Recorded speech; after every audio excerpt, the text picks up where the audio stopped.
পূর্ববঙ্গের কোনো এক গ্রামে ঠাকুরের মহোৎসব হচ্ছে। সকল ভক্তগণ ভগবান ভগবান বলে চোখের জলে ভাসছে। এমতো অবস্থায় একটি ৮ বৎসরের ছেলে আসরে দাঁড়িয়ে বলছে, তোমরা সবাই তো ভগবান ভগবান বলে চোখের জলে ভাসছ, তোমরা কি কেউ ভগবানকে দেখেছ? সবাই ওই ছোট্ট বালকের কথা শুনে অবাক হয়ে গিয়েছে। একজন বৃদ্ধ ভক্ত বালকের কাছে এসে বলছে, বাবা, এ জীবন চলে গেল, কিন্তু আজও তার দেখা পাইনি, তুমি কি ভগবানকে দেখেছ? বালক বলছে, আমি ভগবান দেখেছি, এমনকি ভগবান দেখাতেও পারি। সকল ভক্তগণ বালকটিকে কাছে ডেকে বলল, তাহলে তুমি আমাদের ভগবান দেখাও। বালকটি বলছে, আমাকে একটু সময় দিতে হবে, ভগবানকে আনতে যেতে হবে তো। বৃদ্ধ ভক্ত বললেন, তোমার যত সময় লাগে নাও, কিন্তু তুমি আমাদের ভগবান দেখাও। ছেলেটি সঙ্গে সঙ্গে বাড়ির অভিমুখে রওনা দিল। ঘরে বৃদ্ধা মা শত ছিন্ন বসনে শুয়ে আছে। মায়ের পায়ের কাছে বসে পা দুটো জড়িয়ে ধরে বলছে, ও মা, তোমাকে যে একবার আমার সঙ্গে ওই পাশের গ্রামে যেতে হবে।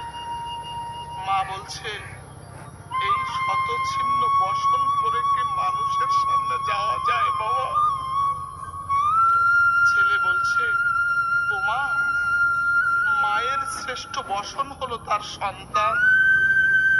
আমি যদি তোমার বুকে থাকি, তাহলে তোমার বসন লাগে নাকি মা? মা ছেলেকে বুকে জড়িয়ে ধরে বললেন, চল খোকা, আমার আর বসন লাগবে না খোকা, আমার আর বসন লাগবে না। মা ছেলেকে জড়িয়ে ধরে পথ চলছে। হাঁটতে হাঁটতে ওই মহোৎসব বাড়িতে পৌঁছে গিয়েছে। ভক্তরা ছেলেটিকে বলছে, ও বাবা, তুমি বলেছিলে আমাদের ভগবান দেখাবে, কই আমাদের ভগবান দেখাও।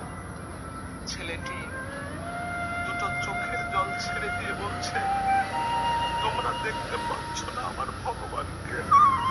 এই তো আমার ভগবান, আমার মা, যে মাকে ডাক দিলে আমার ডাক শোনে, আমার দুঃখে যে দুঃখ পায়, আমার কষ্টে যার চোখে জল আসে, যাকে খেতে দিতে বললে খেতে দেয়।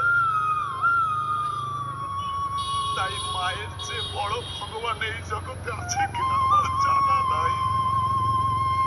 সকল ভক্তগণ ছেলেটির চরণ তলে লুটিয়ে পড়ল। বৃদ্ধ ভক্তটি উঠে বলছে, বাবা, আজ তুমি আমাদের চোখ খুলে দিলে। তাই তো আমার দয়াল ঠাকুর হরিচাঁদ বলেছেন, পিতা মাতাকে ভক্তি করো, কিন্তু মা বাবার সেবা করতে পারলাম কই? জয় হরি বল, জয় হরি। ঠাকুর শ্রী শ্রী হরিচাঁদ গুরুচাঁদের চরণে নিজেকে সঁপে দিতে না পারলাম আমার প্রাণের ঠাকুরকে ভালোবাসতে। ঠাকুরকে মন প্রাণ সঁপে ভালোবেসেছিল আমার অশ্বিনী গোসাই। তাই মায়ের আশীর্বাদ মাথায় নিয়ে প্রেমিক কবি অশ্বিনী গোসাইকে স্মরণ করে অশ্বিনী লীলা গীতি